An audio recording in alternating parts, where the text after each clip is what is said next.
So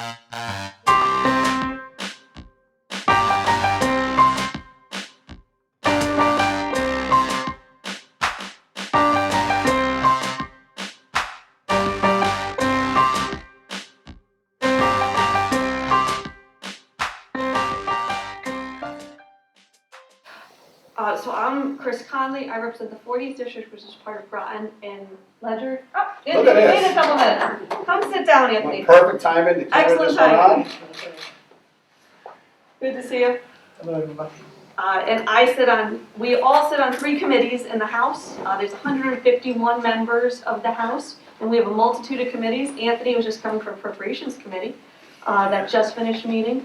I sit on Judiciary Committee, which does anything that has a criminal or a major civil law impact, as well as nominates and reappoints judges.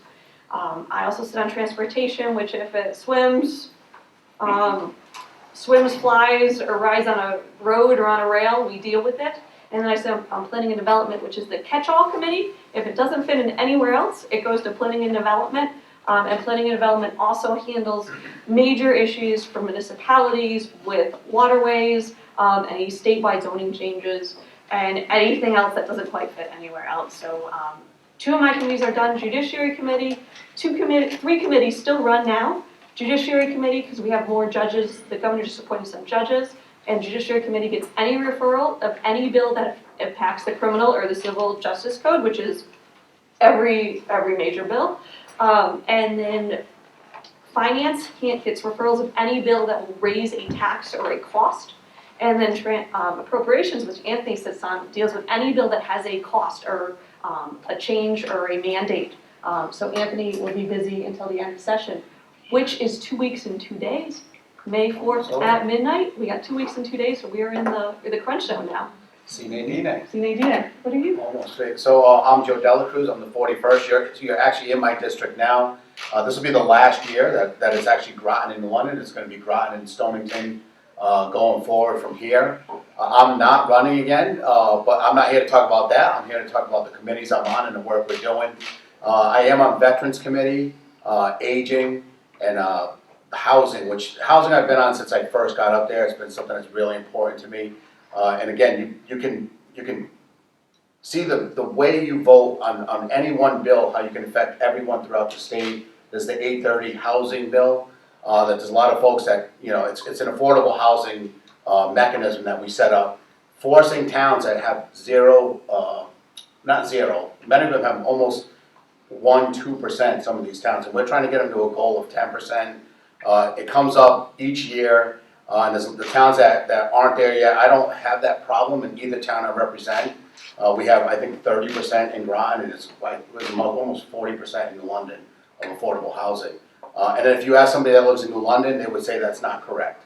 Because even the cities and towns that have affordable housing doesn't seem to really match up with people's salaries when you say affordable. So that's what we're working towards. We don't want to be someone like San Diego, where kids grow up there and love the school and enjoy where they are, but cannot live next to their parents or have their kids go to the same school. It's important bill, important work. The Veterans Committee is probably the most bipartisan committee you could be on, for obvious reasons. And it's not, everyone says, "Oh, you guys are just political. Of course you're gonna like military." We hear stories and we help people that helped our country. It's very apparent. You see them coming forward before you, and it's important because we can actually change people's lives. There were some comments last year on a House floor that said, we're not taking care of veterans and we're taking care of X, Y, Z. And I was very proud of our chair that got up to the House floor, and he didn't plan on speaking, but he made a great point that in Connecticut, if there's a veteran that's in need, he does not or she does not have to be homeless. We've set it up that way, and I'm very proud of the work we've done on that. And if you're watching this, if it's taped, or if you guys are in here and you know a veteran that's suffering, or you think they could use help, absolutely reach out, because there's stuff to do. My third committee is Aging. I took on that committee because it's funny. I live in Christine and I serve, and so does Nolan, actually, in a military area, because we have the Coast Guard and the only major United States Armed Force base in Connecticut, the Groton Sub Base. And we also have the most seniors on this side, believe it or not, per capita, and Groton is heavily populated, which shows you what voting blocks can do. Because I think we have one of the best senior centers in New England. And it has to do with people that get out and ask for things. And then the council responded, just like we responded to the state. When we're asked for things, we take care of them because our constituents are asking. And that's why I joined those committees. They're not the most busy committees, but I think I can get a lot done, and it makes you proud to be able to work together. Because again, those committees, all three actually, other than housing, can sometimes be a bit divisive. The other two are ultimately bipartisan. Anthony, all the way from New London, by the way, over the bridge. Over the bridge. We're busy all day. Good evening. Thanks for having us today. Anthony Nolan, State Rep for New London, 39th, the other side of New London that Dela Cruz doesn't have, and that Christine will be coming in and sharing soon.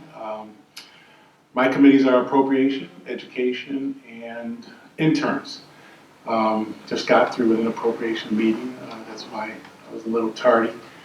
We had probably about 45, maybe a little bit more than 45 bills today that we passed in regards to funding numerous things that are in the budget.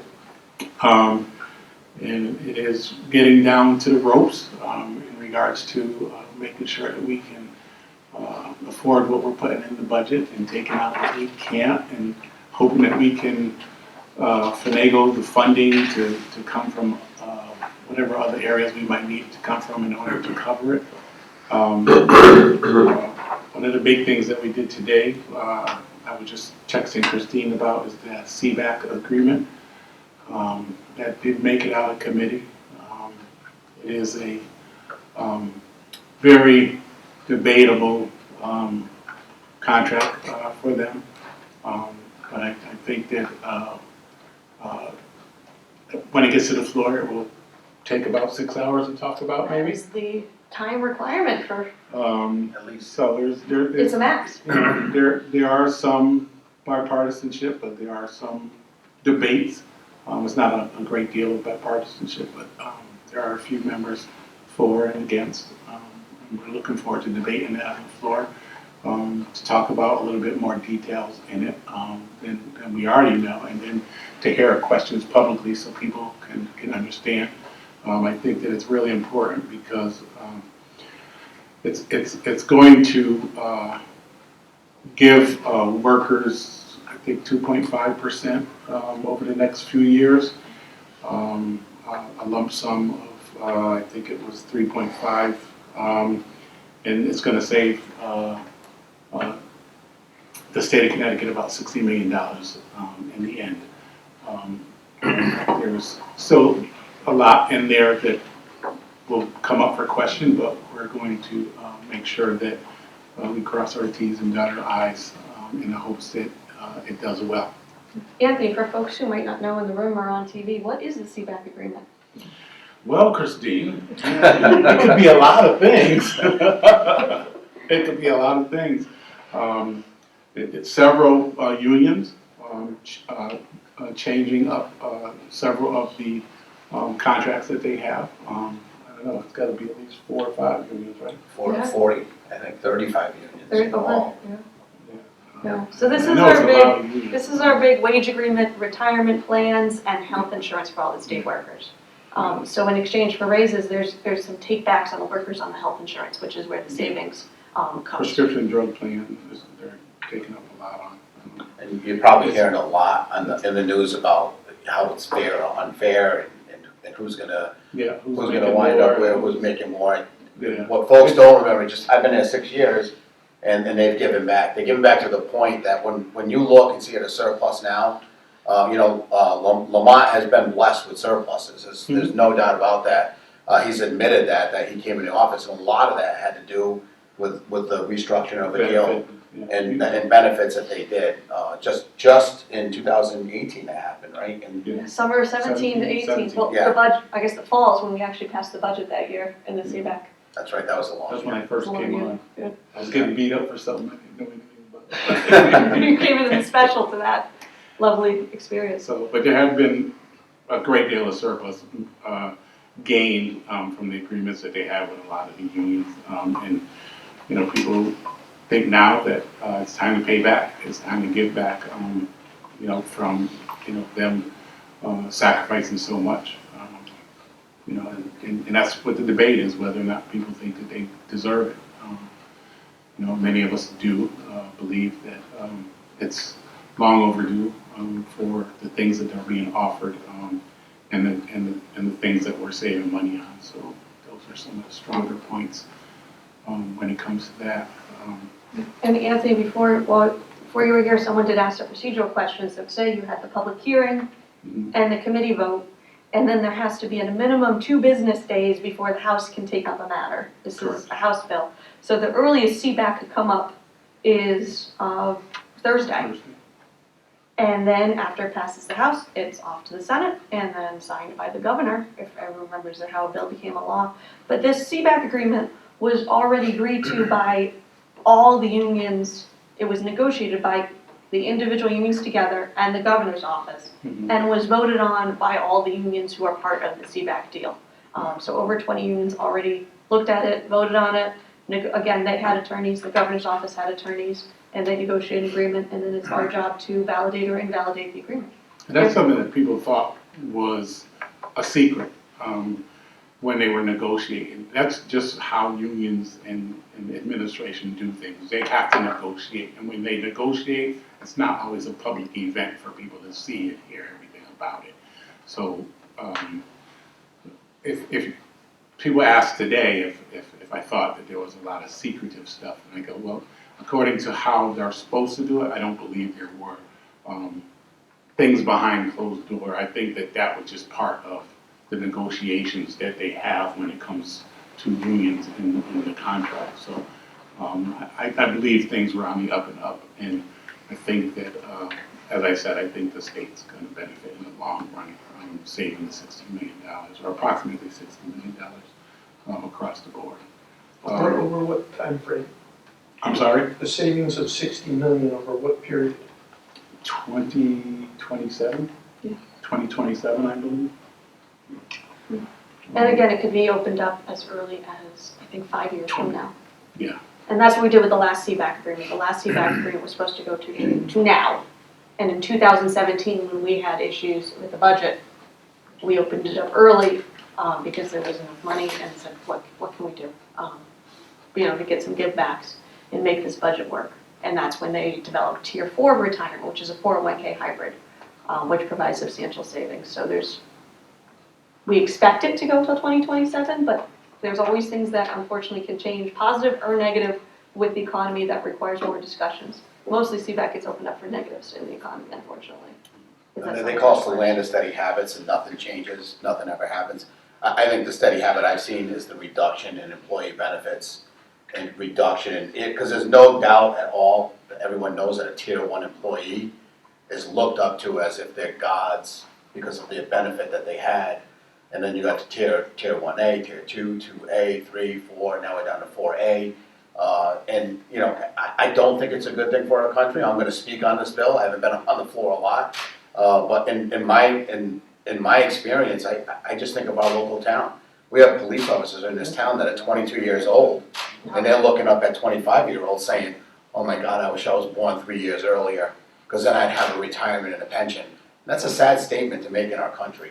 It's a sad statement in our state, and when people come out against the CBAC agreement, I just think, how far are we going to ask these young people to go? We already told them that, it's funny because, burning fossil fuel is absolutely sustainable for the next 1,000 years, but them getting a retirement like their father had is not sustainable.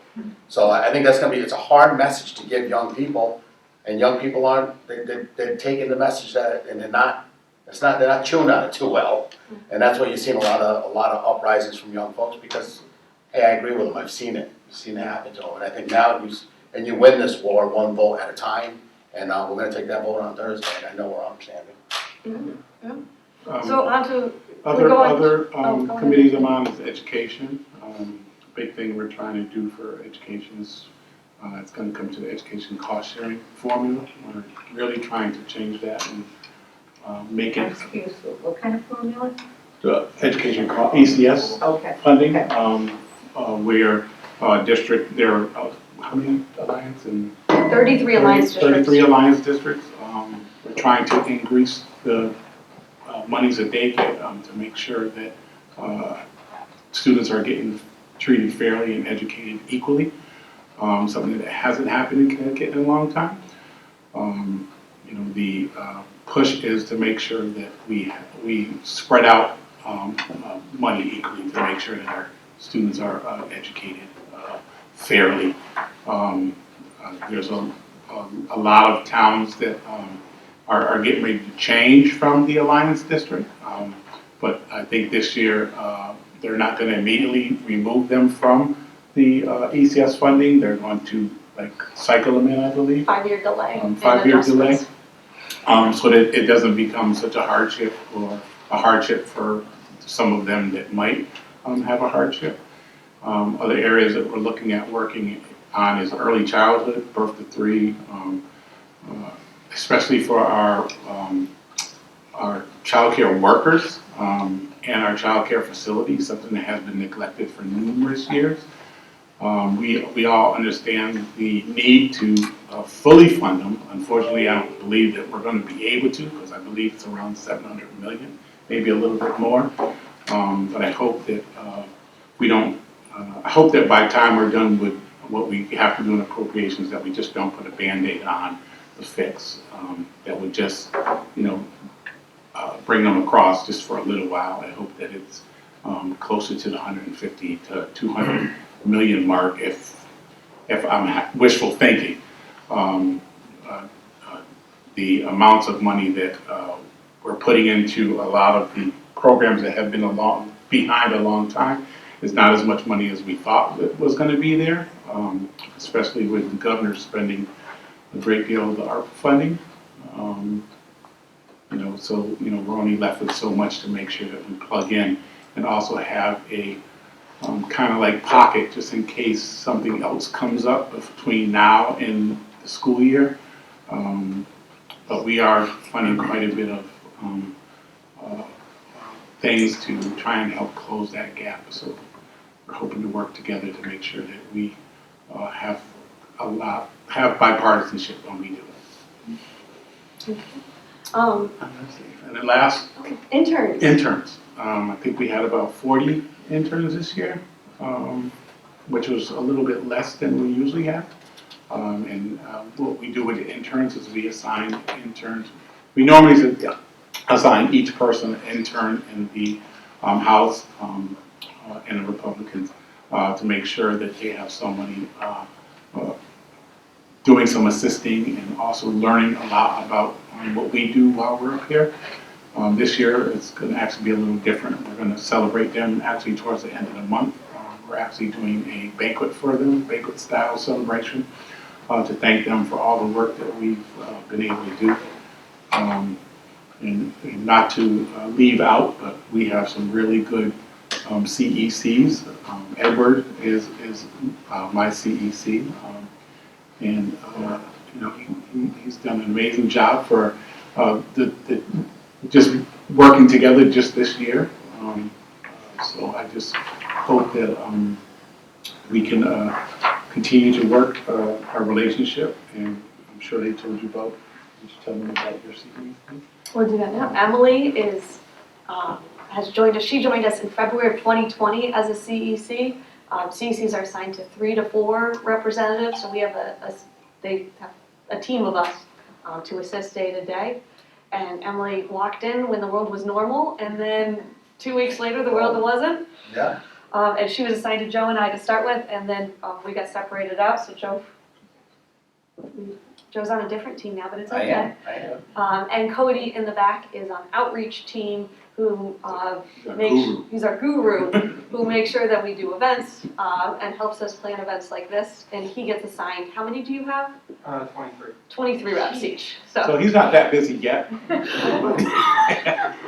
He also, Cody and Emily and Eddie help with the postcards that you see get mailed to you, and they all work as a great team for us in the house and back each other up if someone's out or people in our team go to school, continue their education, so the whole team of CECs, outreach, press aides that we have, our amazing workers, and of course our interns who, while we don't have money to pay them, they can get up to 6 UConn college credits. Yes. So it's a spring semester internship if folks are interested.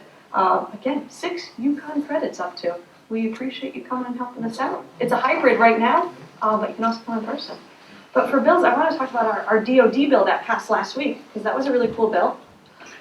This was the Department of Defense asked for a bill, and it's HB 5373, if folks care to follow along. It's, this bill allows, if you're living on a military installation, more the Navy base, but also the Coast Guard Academy, so it's a Groton, London bill, that if a youth commits a crime on premises, the current law is they only have the federal law that they can be charged with, which does not have any juvenile reductions or any juvenile assistance. So just for folks who know, if you break something that is worth less than $100, so like really, what we would all consider a minor crime, you broke something worth less than $100, that's punishable for 1 year in jail and a $100,000 fine, which is a little harsh. A little harsh.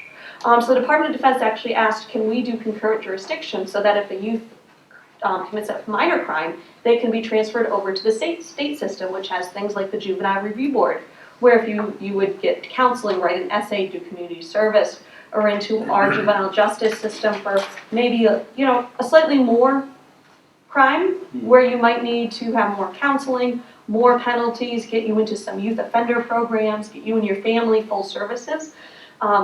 So we wrote that bill off session. I got help from several, including Pat Boyd, who's the chair of the committee. 5373 not only passed the House unanimously on its way to the Senate, so probably one of the juvenile justice bills that you will see pass unanimously. Yeah. Possibly the only juvenile justice bill this year that passes unanimously.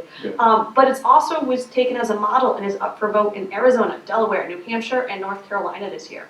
So our bills that we work on off session, not only do our good legislative research team uses it, but other states can use it too. So hopefully children living on military bases can use that bill as a model in those other states and help them out so that kids can get the help they need. We know this time is very stressful for military families. Your parent may be overseas, you may be extremely worried about where they are, and kids might act out a little bit. So let's give them all the help and all the programs they can have. I think some things that people don't realize is our kids were taken out of us. They were taken out of their normal routine during this COVID time. And obviously, when kids don't have their after-school programs, their daycare programs, their places that they usually go to have interaction with other kids, their minds start waving, and they start doing things that they normally don't do because they have the free time and the opportunities to do them. So I know I'm really trying hard to push a development process penalty where kids aren't getting sent to jail, where they are going to a diversionary program in regards to what Christine was saying, and trying to decrease the times where they would spend incarcerated and help them deal with the root cause of their issues. With some of our kids that are less fortunate and the things that they deal with because they don't have access to a lot of the opportunities that others have. And it's just a troubling time for them, or they're trying to even some kids trying to get away from the things that they are going through with their families to go to school. And then when they go to school, their response or reaction to some things aren't, like they're supposed to be, but it's because of some of the root issues that we never take up and care on. So those are some of the things I think are something that we need to push hard on and try and get the kids the help they need when it comes to social interaction, when it comes to discipline, when it comes to the diversionary programs, and especially with the JRB programs that we're out there. We need to fund them a lot better than we're funding them now. And those are some of the things we're trying to work out to try and make sure that we can develop. I have the employee non-compete agreement, and that's because that's a bill that actually affected our business. We went to go hire a young welder, and he was told by his employer that he could quit, but he couldn't work at Hillary because it was within the mileage and zone. And that's actually real world things that people think. They couldn't actually hold him to it and to get a lawyer to prevent him from doing it. But how many people would listen to that from their boss and not go away and not leave their job because they thought they were just stuck there because they couldn't take the trade that they've learned for 5 or 10 years or however long they've been there and not bring it to another company. Those are completely understandable when it comes to management. Maybe even if it's a non-compete, if you're maybe a doctor, I think there's some restrictions of who would apply to, who wouldn't. But they've been really trying to expand that, and almost like Johnson's Hardware saying you can be a clerk here, but you can't work within 15 miles if you're gonna be a clerk somewhere else. And not that it hit that level, but to be a skilled welder and be told you're stuck somewhere, that's why this bill, it's important. I think that would have been illegal anyway for someone to do that to a welder. But again, if you're signing it and you're 18 years old and now you're 25, and they show you that you signed this thing, it's probably scary and you probably just stay.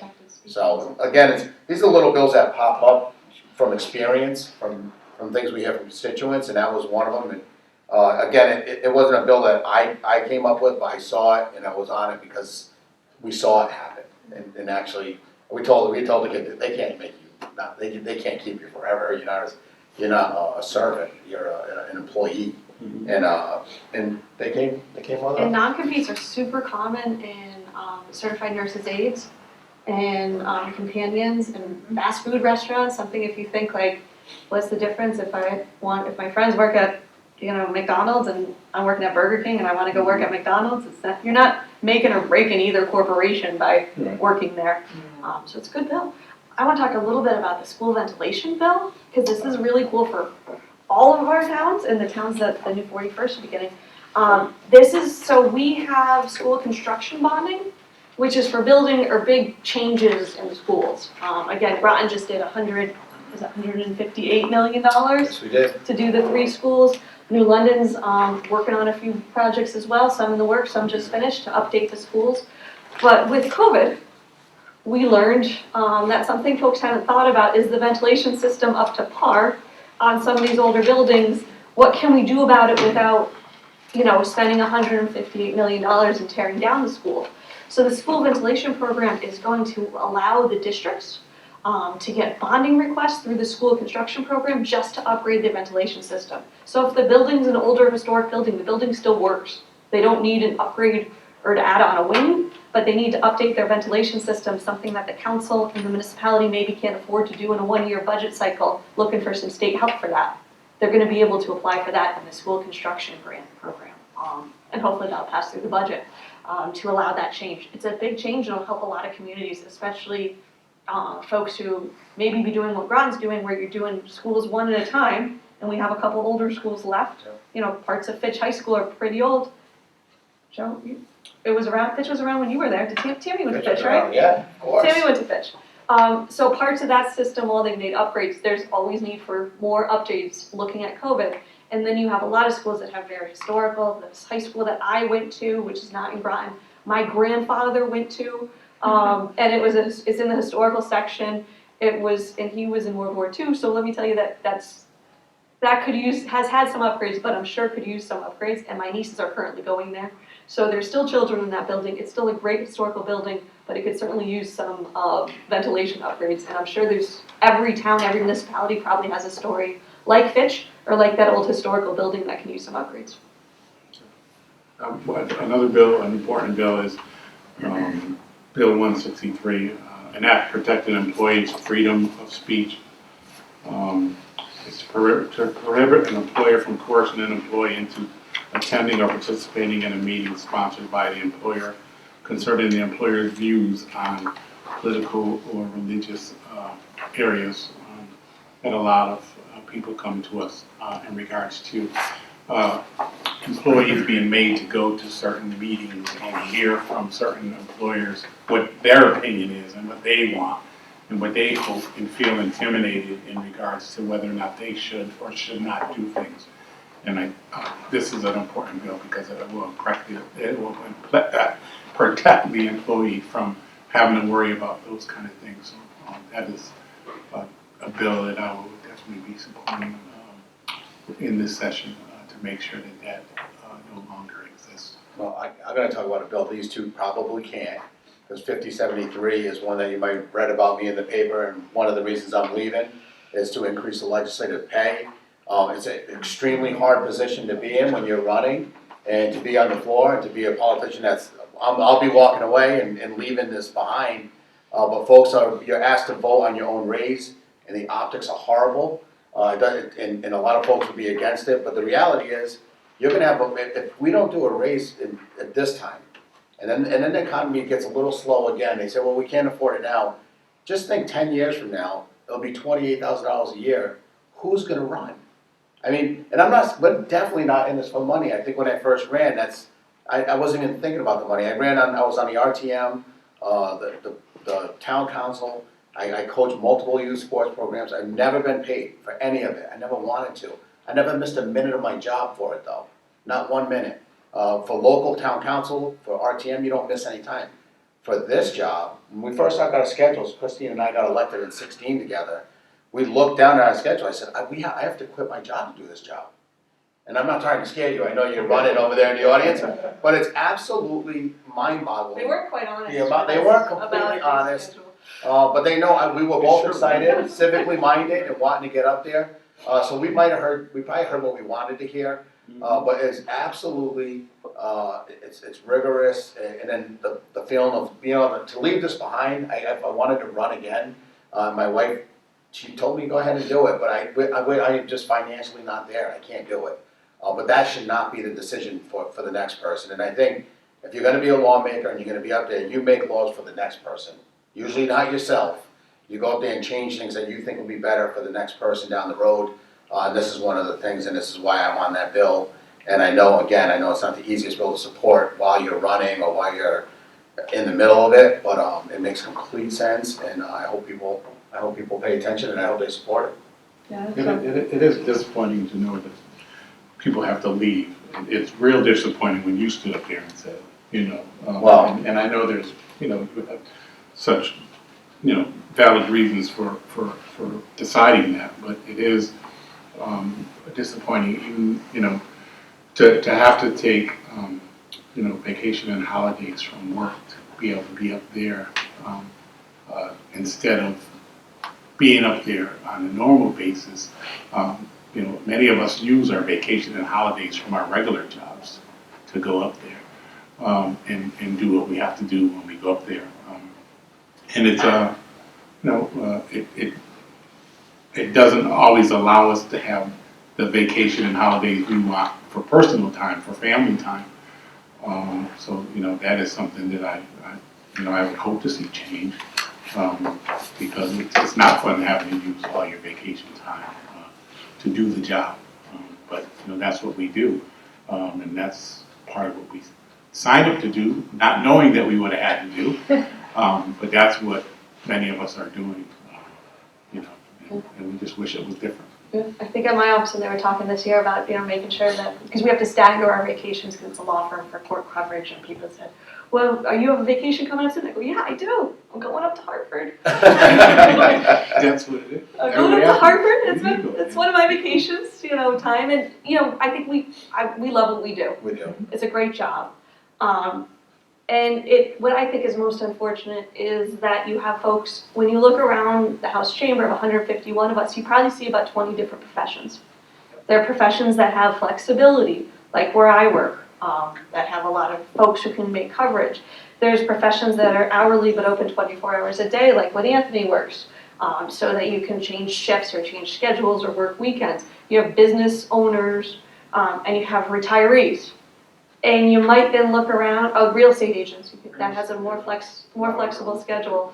And then you look around and you say, there's no real hourly workers that don't work at places that have multiple shifts. Your 9 to 5 hourly worker, their voice is not heard anywhere at the Capitol because they physically can't be there and make a living. And I wouldn't say, whether or not do we work the hours. Of course we do, and we've all signed up for it at the rate of pay is. So, We didn't just sign up, we knocked on your door and asked for it. and asked So you. it's- to put us- We definitely did that, but I said, the next president, we've had a few politicians, in these last few years, because I work in a construction environment, and the guy says, what about that guy? He gave up his salary, he didn't even take it, he was president, didn't take a salary, and I want the next president to need it. I want the next guy to be up there and say, you know what, I can't afford, like, I want him to, instead of going to Camp David for that week, go work his second job to pay, but I just want somebody that, and I'm hoping, just regular working folks that can actually, that can feel the pain, and I'm not saying they all have to be, We used to I have think it should just be farmers, like we diverse. used to have, That's what it was set up for. it was set up for farmers, we used to have construction workers, we used to have a lot more different walks of life, so when these important discussions happened as to how things would affect the ordinary person in Connecticut, the ordinary person of Connecticut was represented a little bit better. And I hope we get there, I hope more people are able to do it, more people are able to step up, it's good to have voices at the gathering. Why don't we open up to questions, Yeah, concerns? sounds good. Folks, we cut you off, so we'll give you first. I'd like to go. So-